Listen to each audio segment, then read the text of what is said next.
الحمد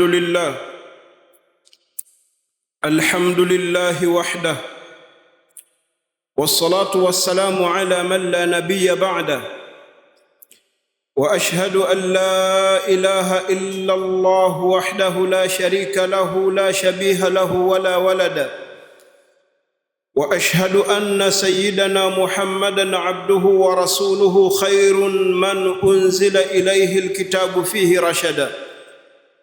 اللهم صل وسلم وبارك على نبينا محمد وعلى آله وصحبه وسلم تسليما مزيدا. أما بعد، أوصيكم ونفسي أولا بتقوى الله تعالى، فقد فاز المتقون. قال الله تعالى: إن للمتقين مفازا. Watukufu wa Kiislamu, baada ya kumshukuru Allah mtukufu na kumtakia ziada za kheri Bwana Mtume Muhammad sallallahu alayhi wasallam, na kukuhusieni nyinyi kumcha Allah mtukufu kama navyostahiki kuihusia nafsi yangu juu ya hilo. Enyi waja wa Allah, mcheni Allah mtukufu, kwa hakika wamefuzu wenye kumcha Allah. Ndugu zangu katika imani, Mwenyezi Mungu anatupa maelekezo katika Qur'an, katika surat Al-Imran, kwa kutuambia: waltakum minkum ummatun yad'una ila alkhairi wa ya'muruna bil ma'rufi wa yanhauna 'anil munkari wa ulaika humul muflihun. Waltakum minkum, na watokee miongoni mwenu kundi. Waltakum, na watokee minkum, miongoni mwenu, ummatun, kundi, watu. Nyie katika jamii yenu wawepo watu. Waltakum minkum ummatun yad'una ila alkhairi, wanawaita watu katika kheri. Kheri yenyewe ndo ipi? Wayamuruna bil ma'rufi wa yanhauna 'anil munkari. Kheri wanayowaitia watu ni kwa kule kuamrisha mema na kukatazana mabaya. Wa ulaika humul muflihun, na watu hawa ndio waliofaulu.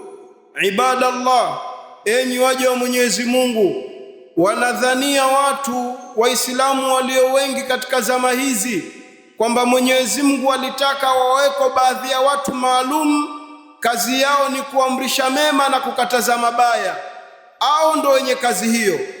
Wamedhani baadhi ya watu wawepo mashekhe maalum, kazi yao ndo kuamrisha mema na kukataza mabaya. Wamedhani watu baadhi yao wawepo watu maalum, hao ndo wanahusika na kurekebisha tabia za wengine, waliobakia wana ruhusa ya kuwafanya mambo yao. Bali kuna watu Mwenyezi Mungu awazindue, wamekwenda mbali zaidi.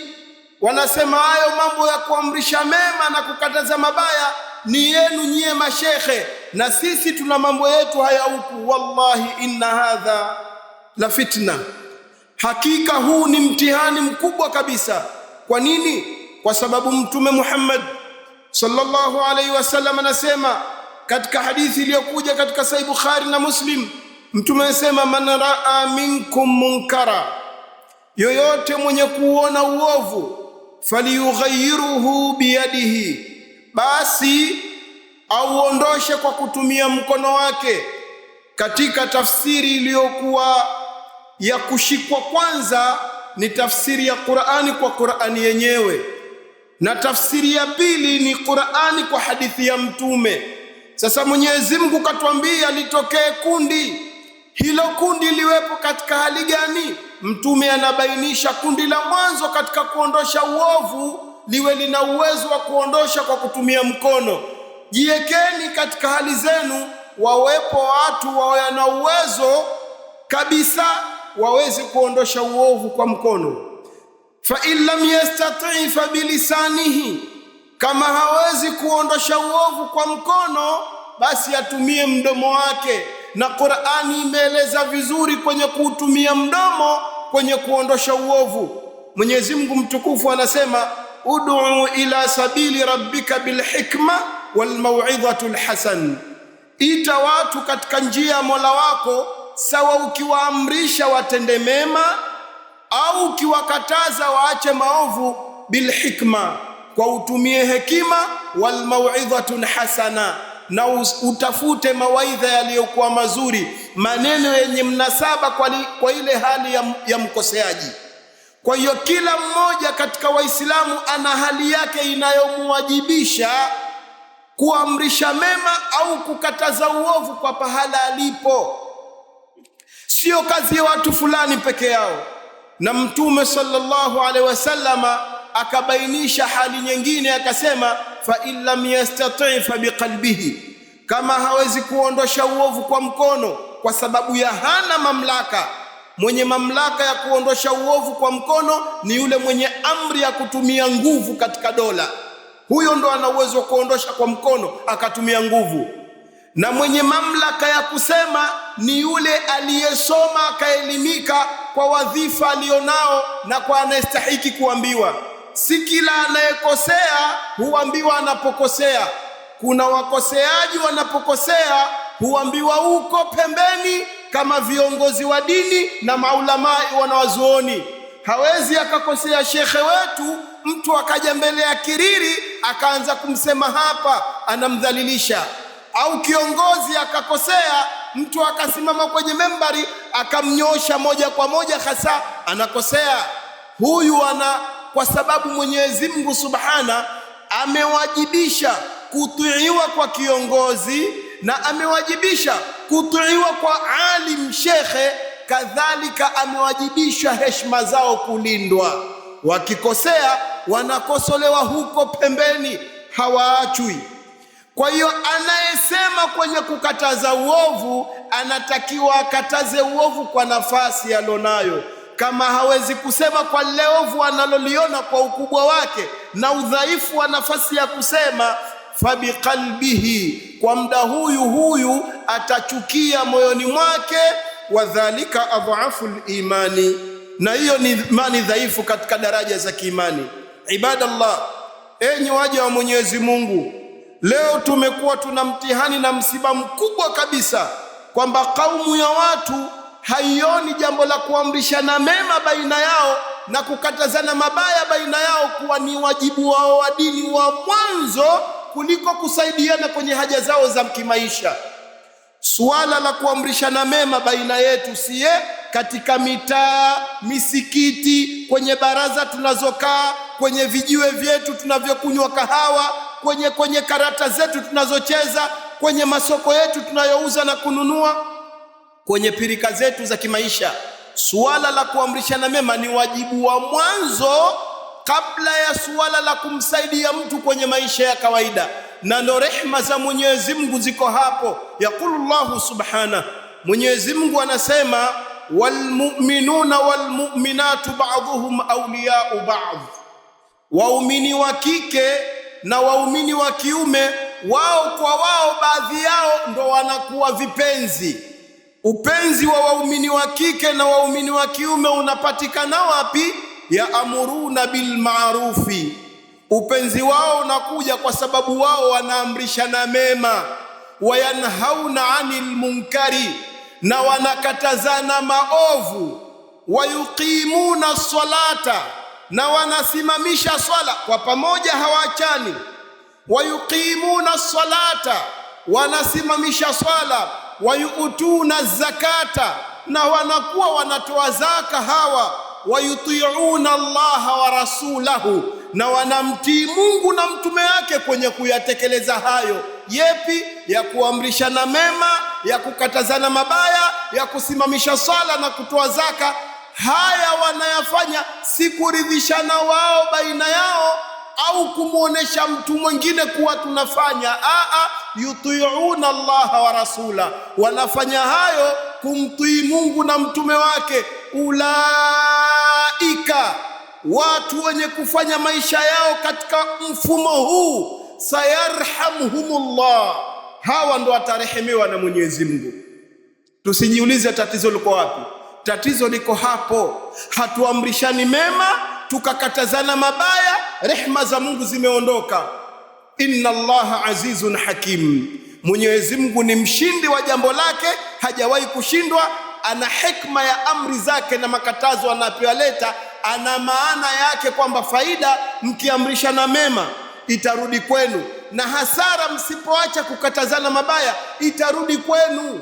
Leo maal asafi shadidi, utampata Muislamu kijana hakati panki, mfano natoa huo mdogo sana, lakini kuna Muislamu mwenziwe kijana kama yeye anakata panki, hawezi kumwambia ndugu yangu usikate panki, Mungu kakataza, hawezi. Anasubiria aje chuoni ndo aje akatazwe na mwalimu, kwa kuwa mwalimu ndo kazi yake kukataza maovu na kuamrisha mema. Huku mtaani hawakatazani, Allah kaondosha rehema zake.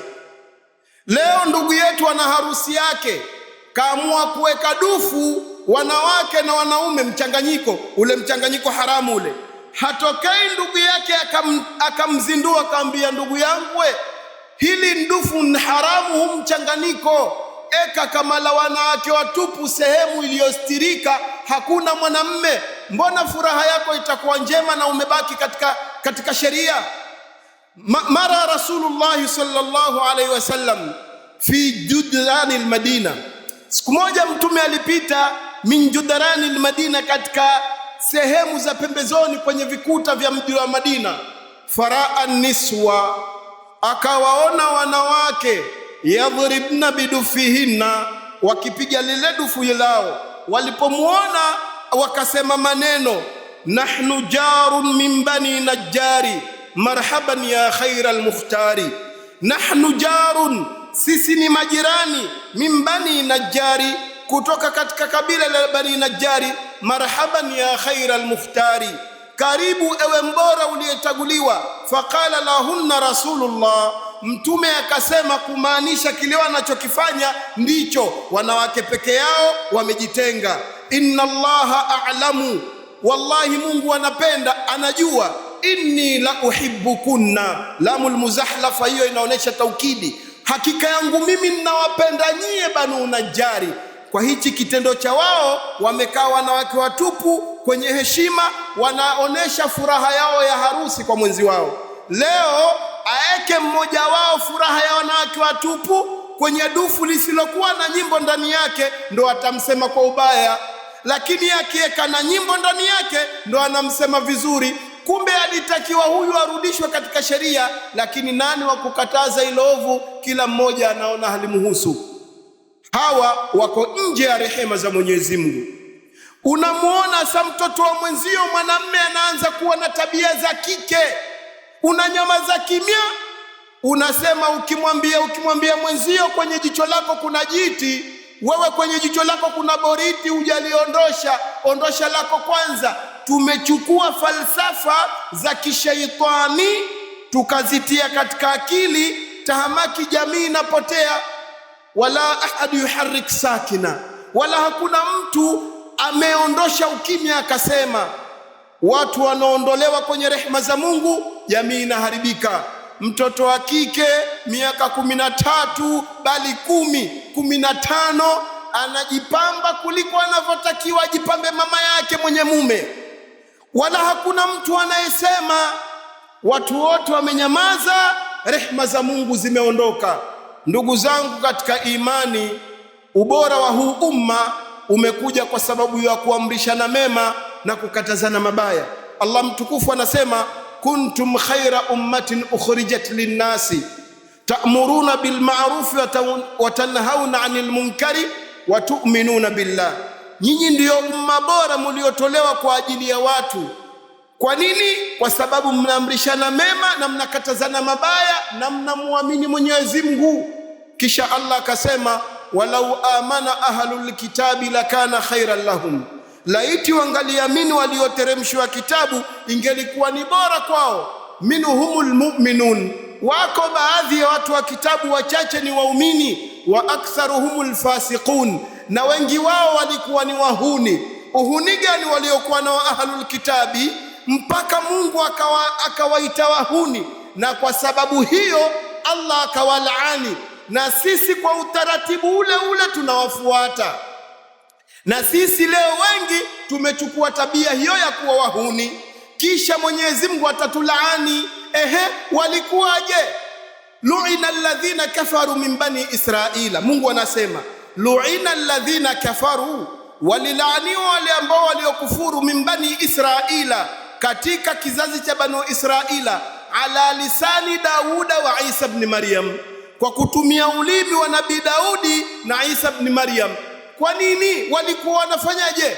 Kanu dhalika bima asaw wa kanu ya'tadun, walilaaniwa huko. Dhalika, hiyo laana iliwafika, bima asaw, kwa kile kitendo chao wao cha kuacha amri za Mola wao. Wakanu ya'tadun, walikuwa waasi na walikuwa wanafanya inadi na inda kwenye madhambi. Kanu, walikuwa la yatanahawna an munkarin fa'aluhu, walikuwa hawakatazani mabaya wanayoyafanya. Labisa ma kanu yaf'alun, Allah anasema ni ubaya mno wa haya matendo waliokuwa wanafanya. Yani ilikuwa hivi, leo mtu mmoja anaimba mbele za watu, anakuja katoka vibaya hajavaa. Mwingine ndo anakunywa pombe mbele za watu, mwingine anatoka na nguo ya ndani tu mbele za watu. Mmoja wao humkataza siku ile, au usifanye hivyo, si vizuri, ekesha wanacheka pamoja. Siku ya pili yule mkatazaji na yeye anatoka vile vile kama alivyomkataza ndugu yake jana. Mungu anasema hii ilikuwa asaw wa kanu ya'taduna, walikuwa wanachupa mpaka, na hichi kitendo kibaya. Na leo ndo hayo hayo, utakuta mtu anamkataza mwenziwe baya, kisha baadaye siku ya pili unamwona na yeye analifanya lile lile mbele ya kadam nasi. Ndugu zangu katika imani, tukatazane mabaya na tuamrishane mema. Amri ya kukatazana mabaya na amri ya kuamrishana mema ndo ilipo salama ya umma huu, na rehma za Mwenyezi Mungu zitatushukia ikiwa kama tutaamrishana mema na tutakatazana mabaya. Tena tuoneane huruma kwenye hilo, na hakuna mbora kwenye kuamrisha mema, wala hakuna mbora kwenye kukataza mabaya, isipokuwa mbora ni yule ambaye atakayefanya kazi hiyo kwa kumtegemea Allah. Kullu ibn adam khata'u, kila binadamu wanakosea. Wa khairul khata'ina tawwabun, na mbora wa makosa ni yule ambaye anayetubia. Ni wajibu wetu ndugu zangu kukatazana mabaya na kuamrishana mema. Si mnazungumza hapo, mko kwenye karata, si mko hapo mnauza biashara zenu, mmoja wenu ghafla anaimba, ghafla anavuta sigara, mkumbushe, usimsubiri shekhe msikitini. Ni wajibu wetu. Aqulu ma tasma'un wa astaghfirullah li wa lakum wa lisairil muslimin fastaghfiruhu innahu kana lil awwabin ghafura.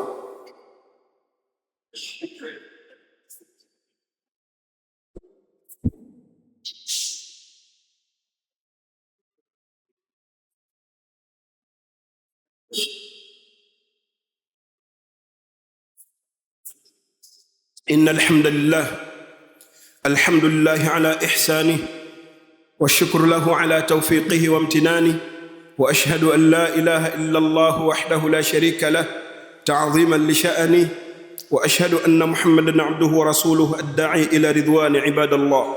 أوصيكم ونفسي أولا بتقوى الله تعالى وطاعته، كما أمرنا جل جلاله في محكم تنزيل وعزيز كتابه: يا أيها الذين آمنوا اتقوا الله ولتنظر نفس ما قدمت لغد واتقوا الله إن الله خبير بما تعملون، ولا تكونوا كالذين قالوا سمعنا وهم لا يسمعون. عباد الله، إن الله أمركم بأمر بدأ فيه بنفسه، وثنى بملائكة مسبحة قدسه، وثلثت من بريات أيها الجن وإنسه، فقال الله تعالى مخبرا وأمرا: إن الله وملائكته يصلون على النبي يا أيها الذين آمنوا صلوا عليه وسلموا تسليما. اللهم صل على محمد وعلى آل محمد كما صليت على إبراهيم وعلى آل إبراهيم، وبارك على محمد وعلى آل محمد كما باركت على إبراهيم وعلى آل إبراهيم في العالمين إنك حميد مجيد.